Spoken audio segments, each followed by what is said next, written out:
Well, hello everybody, and welcome to Coffee with Kenobi's Facebook Live every Monday night at 8 o'clock p.m. Central Standard Time. I am your host, Dan Z. Thrilled to be here with each and every one of you talking some Star Wars. Hello, Joe. Joe, good to have you here. Let's say hello to everybody here. Carter is here with us, of course. Hello, Carter. Good to have you. Tyler Pompa is here. Hello, Tyler. Hello, Blake. Welcome, sir. Hello, Mary. Happy Monday to you. And Mita, happy CWK Day to you.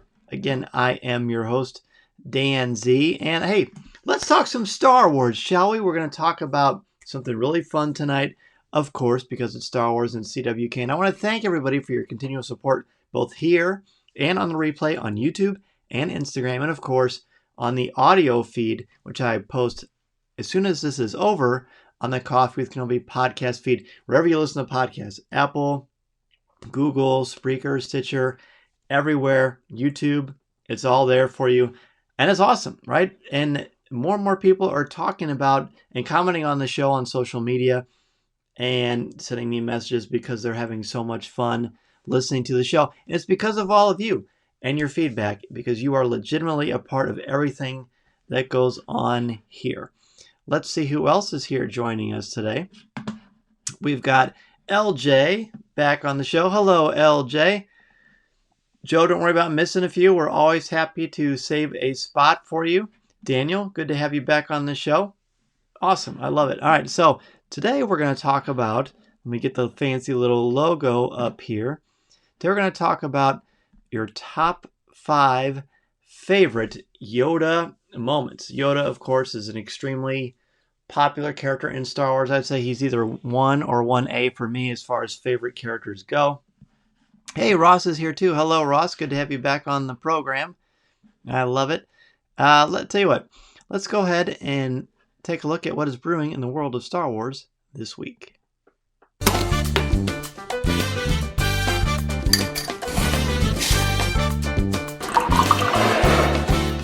And now, let's see what's brewing in the Star Wars universe this week. All right, get rid of that circle, Joe. I'm glad you're able to tune in. It makes work better. All right, I'm glad. Hey, I don't want to affect your productivity. I want to help. Well, actually, a good distraction like Coffee with Kenobi or anything you like listening to can help actually enhance productivity. So we support this. LJ says he is pulling a Ross and multitasking, so Ross will be providing my top 5 this week. Well, I am glad you two have so much faith in each other. And I think it will pay off. You're both pretty on the money with this kind of stuff. All right, so what is brewing in the world of Star Wars this week? Honestly, again, the High Republic stuff, 2 weeks in a row. Light of the Jedi is in New York Times #1 bestseller. Phenomenal. Speaking of that, of course, Light of the Jedi, I'm hoping that everybody's gotten a chance to listen to Coffee with Kenobi this week because we had Charles Soule on. I was very excited about that. I'm glad it all worked out. He is quite a talented author, obviously, and he tells us a lot about Light of the Jedi, the characters, and creating this new, in addition to the Star Wars universe. Great fun. He's not on a ton of podcasts, so be sure to listen to Coffee with Kenobi this week, show number 384, to hear from Charles Soule himself. I sat down with him a couple weeks ago. We had a tremendous time doing so. All right. So, Alex, thanks, Alex. Good to have you here. Alex says that was a great episode. Well, thank you, my friend. Appreciate that. Daniel, you are going to love it. Daniel says, I can't wait to hear that. You're going to love it, man. It's going to be there waiting for you. All right, so honestly, this week, besides that, I wanted to show you a couple of things that we've had on the website that I've addressed here, but I haven't addressed it in a ton of detail. So, until February 8th, you have a chance to pre-order a Coffee with Kenobi CWK Alliance beanie. The CWK Alliance is, of course, our Patreon exclusive podcast, which is CWK Pour Over, and we've got a special message board there, and we've got exclusive video and a lot of great stuff. And I really, really like what Corey did with the CWK Alliance logo. Of course, he always does a tremendous job. He's such a talented graphic designer, best in the business, in my opinion. Tyler says, he saw a bunch of Black Series are going to get re-releases this year. He said should be officially announced on Pulse on Friday. You know what? That is awesome, Tyler. Yeah, this Friday will be, Hasbro's going to do another live stream where they're going to share the new Star Wars products. We're excited for that. Brian says high expectations for this episode I have. Well, good. You should have high expectations, and I think you're really going to like hearing Charles Soule talk all about this great book. All right, here we go. So LJ says the CWK Alliance is the cool kids. Well, I respect that. I think there's some really great people in the CWK Alliance. We'd certainly love to have you join us there. But if you're not able to, you can certainly join us in the CWK Cafe, which is our Facebook group. Let me put the fancy little logo up for that. Another one courtesy of Corey Club. Hey Josh, good to have you. No, you don't need a late pass, buddy. Happy to have you here. Ross is I'm assuming telling LJ to focus. That's probably what it is. All right, merchandise. So there's this, but speaking of merchandise, and speaking of Light of the Jedi. On January 30th, it is our last day to enter to win a copy of Light of the Jedi. Disney and Coffee with Kenobi are working together to give away free, of course it's free, to give away 5 separate copies of Light of the Jedi. So if you don't have this book yet, you're excited to check it out, you've got a great opportunity to win a copy from Coffee with Kenobi and Disney. Very exciting. Again, be sure to go to our website. You'll see a banner at the front. It's all over our social media. You can win a copy of Light of the Jedi from Charles Soule. Again, 2 weeks in a row, the New York Times best-selling fiction. I mean, that's amazing. Absolutely amazing stuff. Hey, everybody. I don't know what happened, but our internet shut off. I hope everybody finds us again. I jump back in here again, we're talking about our top 5 favorite Yoda moments. So I'm hoping, and I'm going to certainly wait for everybody to come back, but there was a brief disconnection, but hopefully we are back in business here. Okay. Jump back in if you're back on the show. Again, I'm sorry what happened. Our internet cut out over here, but we've got our top 5 Yoda moments that we're about to break down. Wow, that was fun. I will say, in Central Illinois, where we are recording the show tonight, there's some pretty nasty weather outside. There's a lot of ice and there's a lot of snow that's coming our way, so pretty crazy. Dave is back. Dave, good to have you, buddy. We lost our service. I'm hoping everybody comes back on the show because, yeah, we got a lot of Star Wars to talk about. And Dave is also, Dave, please put your Twitter handle in the stream because Dave has an incredible Star Wars office / basement, right? A whole thing full of Star Wars that looks really phenomenal. Tyler wants to know if Grogu messed up the wrong cables again. Yep. The blue, the red, what happened here? Exactly. But fortunately, we're back in business, and hopefully this stream will stay live because I've got a lot of things I want to share with you. So let's go ahead and talk about our top 5 favorite Yoda moments. Yep, it's like Hoth. Exactly, Alex. You're in the same predicament up north. Minta empathizes as well with Grogu and his wackiness. Quick question, by the way, and I've been meaning to ask this. When we're doing the show live, I know there's a replay on YouTube and Instagram, of course. There we go. Dave says, the real D. Franz is my Twitter and Instagram. So be sure to follow Dave. He's got a lot of great Star Wars collectibles and collections. Even my tongue is frozen, I guess. He's got a lot of great pictures of his Star Wars collection. And he photographs it beautifully, too. So be sure to follow Dave. All right. So when the show's going live, again, I know you see the replays on Instagram and, of course, on our Facebook page and on YouTube. But is it broadcasting live in the CWK Cafe? I know it doesn't save a file over there, but I feel like it should be broadcasting live in the CWK Cafe. So if you are watching us right now in the CWK Cafe, please weigh in and let me know. If not, that's okay. I just need to know if somebody could click over there and check the CWK Cafe while still watching us here. Open up a new tab maybe and let me know because it's hard for me to do it while I'm doing the show. All right. Top 5 favorite Yoda moments. Here we go. Number 5 for me is the Yoda Clone Wars arc. The Yoda Clone Wars arc is really profound. It's season 5. It's the Lost Missions, the Lost Arc. It's the arc that was on Netflix after the show wasn't on anymore. And it's It's just really good. It features dark Yoda, like Yoda kind of fighting a dark mirror version of himself. Him learning more about the Force. He talks with Qui-Gon Jinn, who actually is played by Liam Neeson in the animation, and it's super cool. So Tyler says he gets a notification for it. That's good, Tyler. Do you actually see it in the CWK Cafe as well? Hopefully you do. It looks like people are starting to come back, so I'm glad. Again, I'm sorry for losing everybody. I don't know why my internet messed up, but we're back in business, and we're just going to do what we can. We're going to push on. All right, so again, my number 5 is the Yoda Clone Wars arc. It's great to see that side of Yoda, see him learning more about the Force, again, interacting with Liam Neeson / Qui-Gon Jinn.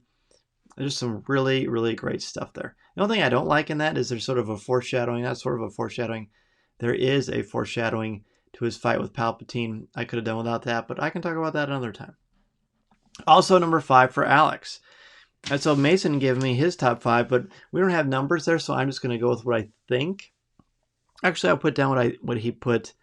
He's got so many good ones here, so I'll just say his first one that he wrote down was Sheev Palpatine versus Yoda, and I am so proud of Mason for knowing that Palpatine's first name is Sheev. I mean, seriously, how awesome is that? And he's been reading the Star Wars book at school, so kudos, Mason. Thanks, buddy, for spreading the word, and good job on your Star Wars knowledge.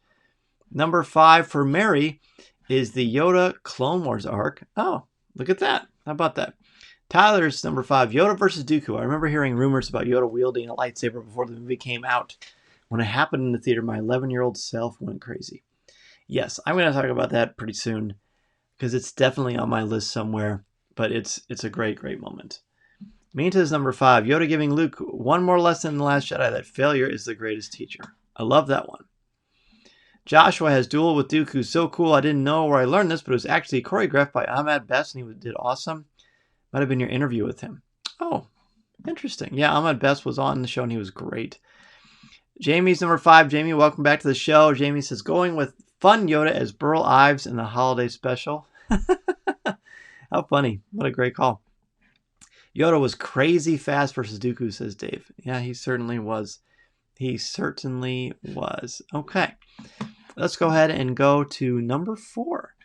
Number 4 of our top 5 favorite Yoda moments. Number 4 for me is Order 66. And I mean specifically when it happens to Yoda on Kashyyyk and he does that backflip. Whoosh, there is a very dramatic decapitation, which you don't really see all the way. And then Yoda kind of crouches down like Spider-Man. And it's very, very intense. And you just think to yourself, yeah, that Yoda who fought Count Dooku, he's still here. And the clones are going to have all they can handle if they're going to try to face off against Yoda. So that was a very, very powerful moment. Very good. Okay, number 4 for Minta is the Yoda Clone Wars arc. Number 4 for Mary is Yoda versus Dooku. Okay, excellent. So far, we've got pretty much all action stuff with Yoda. Interesting. Brian, welcome, Brian. Brian says Yoda backflipping and decapitating 2 clone troopers with 1 lightsaber swing. Exactly my number 4 as well, Brian. Alex is number 4 when Yoda fights the Emperor in Episode 3. Excellent. Yeah, very, very powerful. And that is also up there for Mason. But speaking of, Mason's number 4 is the same as Alex's as well. No, I'm sorry, not as Alex's. Brian's with the backflip and decapitation. Number 4 for Ross, which I'm guessing is LJ2. The Lost Missions Yoda arc of the Clone Wars. Qui-Gon reaching out through the Force, being introduced to Dagobah, and encountering the 5 priestesses from the Force planet. Yes, that's exactly right. I loved writing about that for the Star Wars book. Some great stuff there. Okay. Josh says, number 4, Duel with Sidious. I think that's the closest we've ever seen to Yoda getting mad. It's so powerful you are. Why leave? Yeah, I love that part too. There's some great dialogue there. Tyler, number 4, his first appearance. I love how he tests Luke's patience by being as annoying as possible. Plus, his duel with R2-D2 is about as dramatic as it gets. That's great. Number 5 for Daniel, when Yoda confronts Palpatine / Sidious in the Senate chambers and waves with his hand like, bring it. That's right. I think we've got just about everybody back now. So I really appreciate you guys and your patience, guys and gals, and joining us again. Thank you so much. All right. Dave's number 4, Yoda fights R2 with his cane. Yes, Joe, I am back. Thank goodness. If I ever disconnect again, I'm just going to hit live again. I'm going to be right back on Coffee with Kenobi's Facebook page. So never fear. Okay, so I think I got everybody's number 4. If you have another number 4, this is a chance for you to jump in and share it with us. Let's see. I'm assuming everybody can see us. My timer is not ticking. Let me know if you can see us and hear everything. It looks like you can, but it's so hard to tell with how the internet's acting right now. Okay. Number 3 for me of the top 5 favorite Yoda moments is the Dooku Attack of the Clones duel. So this is again when Yoda faces off against Dooku. It's the first time in history we had seen Yoda fight with a lightsaber, and it is spectacular. You know it's spectacular, and it looks like everybody's here because we're jumping in, so thank goodness. Number 4 for Daniel when he fights R2 for the flashlight. Very good. Minta's number 3. Yoda versus Dooku. I remember seeing those scenes when the movie came out in 2002. My jaw dropped to the floor to speed and fighting skills. Yeah, I was starting to say, Minta, that's thank you for mentioning the speed and the fighting skills. When he came out, apparently as some people in the theater, because I saw the first showing, not like a special screening, that was before Coffee with Kenobi was even a thing, probably before podcasts were a thing, which sounds crazy to say. And he came out, and everyone started to clap, and I just thought, what is going on? And then when he takes a lightsaber with telekinesis and it floats into his hand, he does the flips and jumps around and does that battle cry. I clapped and cheered. There's only a couple times in my life when I've actually cheered in a movie theater. And this is one of them. The other time is when Hulk smashes Loki in the first Avengers. That was great stuff. So that was so fun, so electric. I couldn't believe what I had seen, and they pulled it off so beautifully. And George Lucas famously said, look, if this doesn't work, we've lost everybody. We've lost the movie. And not only did it work, it's one of the most important and exciting examples of using CGI to enhance a character and a story. So bravo, George and team at ILM. You don't need me to tell you that. It was just tremendous stuff. Okay, let's see what other people have. 3 for Alex, when Yoda makes an appearance in The Last Jedi. A very powerful moment. Indeed. And one of the few times people have pointed out a non-fighting section in the wisdom of Yoda, which is a very important part of him. 3 for Mary, Luke and Yoda in The Last Jedi. Love it. Tyler's number 3, Yoda versus Sidious. A very intense but amazing duel. The use of Duel of the Fates is the icing on the cake. Yeah, it's sort of like how John Williams uses the Force music. It's to indicate that something seismic is happening in the galaxy. Yoda's number 3. Brian, I guess you're Yoda. Brian's number 3 is Yoda versus Dooku. Number 3 for Ross is Yoda's relationships with the younglings across numerous mediums. Very good. A non-combat one, finally. Mary says puny human. Yeah, that's from Avengers, of course. Yep. Puny god. There you go. There you go. Josh was number 3, Force Ghost Training. Interesting additions to the lore and to Yoda's character. Very interesting and powerful to see his grief about Ahsoka and his desperation to save Anakin and end the war. Yes, that's a good one too. Number 3 for Daniel on the Force planet and his teachings from the priestess. He saw his radical self. Creepy and powerful. Yes, kind of remind me of Lord of the Rings. I know a lot of people have said that. Number 3 for Mason, and he wrote this. A lot of you have mentioned this scene, but Mason described it as, eat snack, I must. Love it, right? When he's rooting around in Luke's food and says, how do you get so big eating food of this kind? Mason has that as his number 3. Perfect. Again, Jamie's number 3 is Yoda versus Dooku. Joe says for 3, when Yoda talks to Ezra and Rebels. I like that part as well. That's a really, really good one. Excuse me, I'm going to get a drink. Now, last time I hit mute, we disconnected. And I don't think it's because I hit mute. It might have been coincidental, but fingers crossed. You don't want to hear me drink water in the microphone.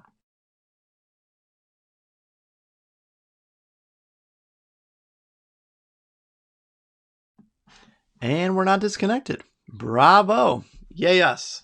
Yay us. Okay. Number 2 of top 5 favorite Yoda moments.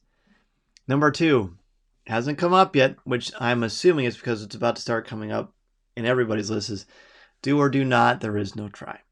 One of the most important and sometimes misinterpreted lines in all of Star Wars. Yoda says to Luke, do or do not, there is no try.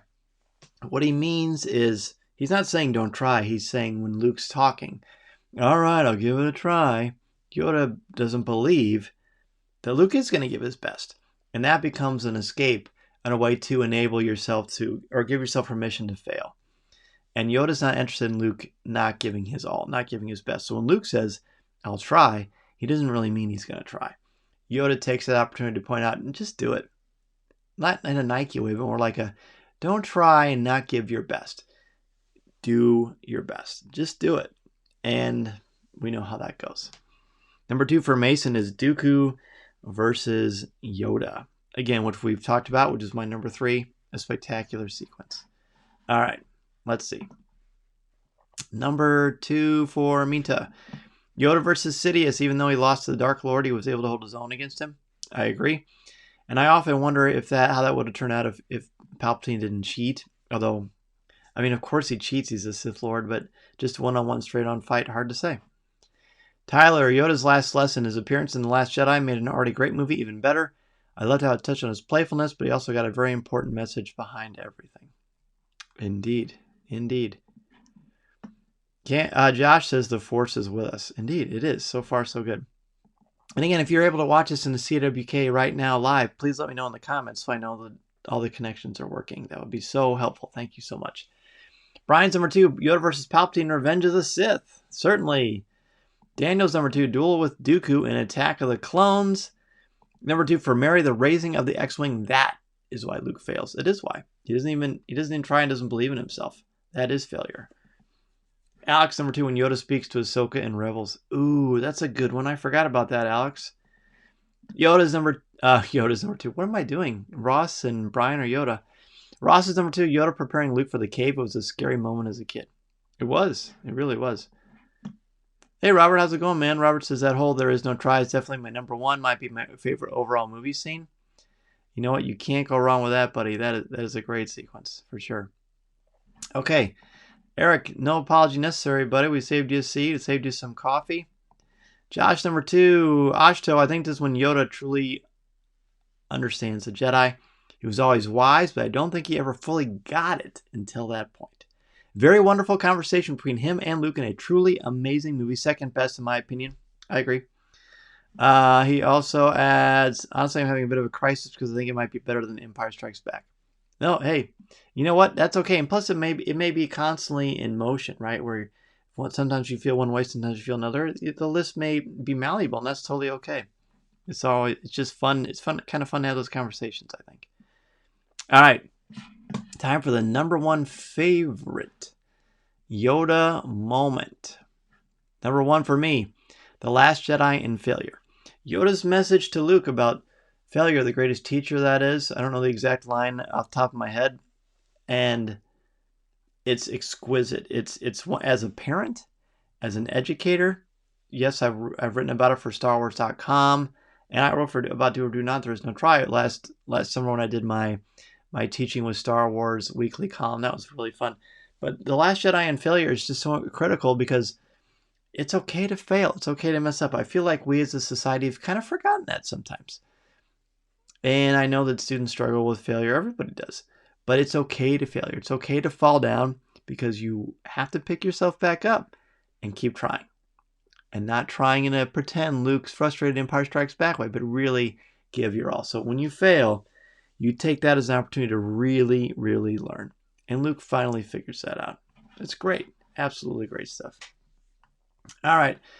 Let's see what everybody else has. Number 1 for Minta. Do or Do Not, There Is No Try. Definitely classic. I expect to see that one a lot. Tyler, lifting the X-Wing, his whole speech to Luke is probably the most important in the franchise. Wow. Luminous beings, are we not this crude matter? I know a lot of people at Lucasfilm really like that line. Him lifting the X-Wing with John Williams' music playing is one of my favorite in the film. It really is beautiful. It really is. Brian, also the same as Tyler. Yoda raising Luke's X-Wing from the Dagobah Swamp. Classic. It really is. Look at this. 3 in a row. Ross is lifting Luke's X-Wing from the swamp and being amazed in the theater as a kid. How cool that everybody's got it. Empires for Alex. Number 1, Do or Do Not, There Is No Try. It seems like we're getting a lot of Empire Strikes Back stuff in My Last Jedi. Daniel, also, there's no try moment. Timeless words I'll always remember. And when I think of Yoda, that's what comes to mind, certainly. Joshua says Dagobah, and then he says, well, Mary, our first encounter with Yoda, stringing Luke along in his fight with R2 over the lamp. But after seeing all the movies and Clone Wars, Now it makes you wonder what R2 was thinking about seeing Yoda again. Yeah, because R2's mind wasn't erased.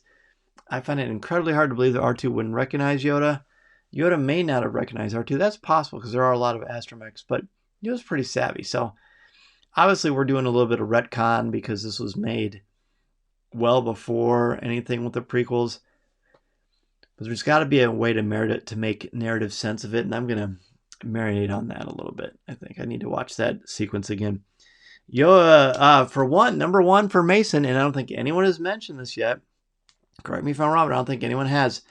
He says Yoda right before facing Sheev. And what Mason means by that is right as Yoda is walking into Palpatine's chambers, those two royal guards look down at him, and Yoda kind of goes like that, and they go and run into each other. Boom, fall down.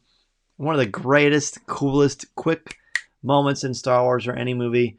That is Mason's number one. And I'm a little surprised no one has brought up, and maybe you forgot about that. It's a quick sequence. It's not necessarily a big character builder, but it shows how powerful Yoda is with the Force. So, bravo, everybody. Anybody have any last minute ones? If not, I'm going to go ahead and show you next week's top 5 topic. It's going to be good. And I'm suddenly starting to think that we already had it, but I don't know. Maybe it's just from Clone Wars, but top 5 Ahsoka Tano moments. How about that, everybody?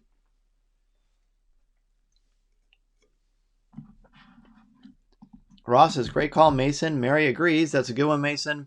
Dave says, I always get chills when Yoda says there was another. Yes. Oh, I agree. So next week is top 5 Ahsoka Tano moments. I know a lot of you are big Ahsoka Tano fans. Minta, I know, is. I certainly am. Josh says the Yoda scene in The Last Jedi is a masterpiece. Totally. Brian says, hey, I forgot about that one, Mason. That was great. I had a feeling Minta was fired up. Yes, so excited. Josh also very fired up, for sure. It's going to be fun. Now, this is going to be really hard because there's so many hours of Ahsoka Tano stuff.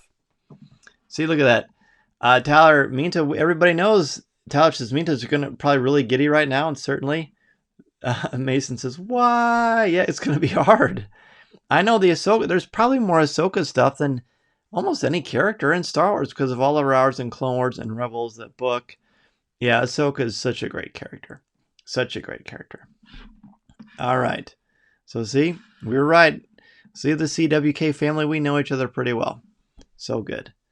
So much fun. All right, so again, next week is your top 5 favorite Ahsoka Tano moments. You've got a week to get it ready. Oh, Ross is going to wear her universe jacket next week. Good idea. Alex is fired up. It's going to be a great top 5. Dave says might be a top 10. You know what? It might be. There's so many good ones. Josh is thinking about Ahsoka as a top 5 this morning, but I figured you already done it by now. Great option. No, we haven't, surprisingly. We've done a lot of topics, but still so many we haven't done. Daniel says, she's great. Nice. Good. Well, I'm so glad everybody is fired up. It's going to be a really fun one. All right, let's go ahead and jump into Ask Dan Z.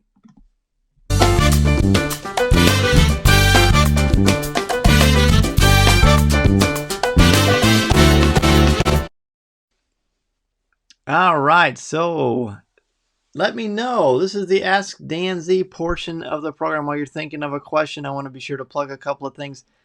Again, I talked about this week we had Charles Soule on talking about Light of the Jedi. It's so much fun to chat with him. But speaking of fun, if you're a member of the CWK Alliance this week, we talked about the first 2 episodes of WandaVision, a spectacular Marvel series, the first Marvel series on Disney+. It's so much fun. Corey, Tom, and I talked all about it. And this, actually last Friday, Deanna, my lovely wife, she watched the first 3 episodes with us. The 3rd episode wasn't out when we recorded this review, so we only had the first 2 on there. But we'll get to the rest of them, I'm sure. But it's fun. It's fun to watch the family kind of think about what is going on. Speaking of what is going on, if you want to join the CWK Alliance or find out more about CWK Pour-Over, then what you need to do is go to our Patreon page, www.coffeewithkenobi.com/CWK Alliance, and you can become a member of our Patreon page. You support the show. 10% of your monthly contributions go directly to the St. Jude Children's Hospital, and it's for a good cause, and it's just fun. Like we have a lot of fun on that show. We laugh, we joke. It's a great time. It really, really is. So be sure to become a member of the CWK Alliance, and we'll be happy to share CWK Pour Over with you as our exclusive weekly podcast not heard anywhere else, hosted by myself, Tom Gross, and Corey Club. You can go to www.coffeewithkenobi.com/support to help support the show and get that exclusive weekly podcast. There's a video version and an audio version as well. Okay. Let's see. We got some questions here. Let me get back to my feed and see the questions that some of you have. Alex says, if you had an opportunity to write another Star Wars book, what would you like to write? For example, a story-driven book or something else? You know what? That's a good question. Carter had asked me that a couple of days ago in class. I'd write just about anything Star Wars. Of course, I like the analysis, but I'm open to anything that Lucasfilm and Disney want me to do. So that's a good question. I think fiction would be fun to tackle. It would be really fun to tackle. I mean, who wouldn't want to try that? But it's hard to say. Difficult to see the future is, Alex. I will say that. I'll say, what about you? What would you like to write about? I'd be interested to see what you want to do. Tyler says, WandaVision is so good. I'm very happy to have Marvel products back in my life. I agree. The start of Phase 4 is really tremendous. He says, Minta says, not Star Wars related, but what are your thoughts on the third episode of WandaVision? Well, Minta, we're going to talk about that a lot in CWK Pour Over very soon.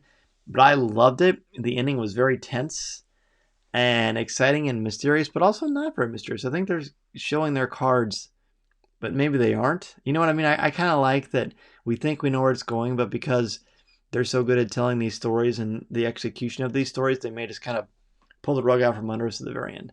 Mason loves WandaVision too. I know, we have fun watching it. Dave says, Dan, what's the next adult novel after Light of the Jedi, and when does it drop? So the next adult novel is by Cavan Scott, and I believe that comes out in March. In February, it's Claudia Gray's book Into the Dark, and that's a young adult novel, but it's certainly not watered down. Like I feel like sometimes people think young adult, it means it's like watered down fiction, but it's really not. And many times young adult books are better, and they tackle the same kind of stuff that adult books do, but in a much different way. So I'm pretty sure it's in March. It's from Cavan Scott. I'll have to look it up. No problem, buddy. Autocorrect. I totally understand. Daniel just ordered the DK Books visual guide to Rebels Season 1 and Revenge of the Sith. Are they any good? I hope so. They are good. They're very good. DK does a great job. Yes, I'm biased because I'm in the DK family, but they do a great job. Break it all down in I don't think Pablo had written either of those, but he's written quite a few of them, especially the more recent ones, and they're awesome. You're going to learn a lot about Star Wars from them. There's no doubt about that. Okay. Very good. Any other questions for me as we wrap up tonight's show? I want to plug a couple. Oh, here we go. Lost Stars and Queen Shadow, both young adult and amazing novels, among others, for sure. Tyler says, what EU character would you want to see brought back into canon? I think Xanatos has a lot of potential. Interesting. I was going to say Jackson, the bunny, but he's already back thanks to Cavan Scott. Speaking of Cavan. EU characters, though. You can't really say Thrawn, can you? Because he's been back for a long time. I don't really got to think about that. That's a great question. I think if they could do Prince Sizor in a non-creepy way, that might be interesting because the feline species are very powerful. Oh, here we go. Bucks or Chiefs? Well, you're a little early on that, but that is a very good question. Honestly, I'm going to pull for Tom Brady. I like Patrick Mahomes a lot. I think he's awesome. But they won last year. I'm not sad if they win again, but hard not to be in awe of Tom Brady and the greatness that he is. Josh is a long one. My family is going to Batuu for the first time this June. I'm so excited, especially for Rise of Resistance. If it came down, I'd gladly trade building a lightsaber. What trips do you have on this amazing ride? App for the queue, blah. Oh my gosh, how does getting the Smuggler's Run? Josh, honestly, this is not a shameless plug. It's a fact. If you go through Coffee with Kenobi's podcast feed, I have a number of shows. I went to the premiere. I was lucky to go to the premiere of Galaxy's Edge in Disneyland. I got some tips for you on all of that stuff. I went to the opening of Rise of Resistance too. I've got a bunch of tips for that as well. There are exclusive shows for both of those topics in this Coffee with Kenobi podcast feed. Wherever you listen to podcasts, be sure to listen to them, and you, I think they'll answer a lot of your questions. But if not, you can always email me, danz@coffeewithkenobi.com. Okay, well, thanks again, everybody. Again, we talked about the Star Wars book. If you're interested, and it was my first book for Disney and Lucasfilm. It's written by myself, Pablo Hidalgo, and Cole Horton. An invaluable roadmap to a galaxy far, far away. It's on Amazon, Books A Million, Target, Walmart, Barnes & Noble, anywhere books are sold. I think that's going to do it for me. I hope everybody has a great week. And on Thursday, we're going to have Amy Rochelle, the writer of Star Wars I Love You, I Know, on the show. That's going to be fun too. So if you have anything you want me to ask, just let me know. Have a great week and weekend, everybody. I will see you next time. This is the podcast you're looking for. See you real soon. See you real soon, everybody. Bye-bye.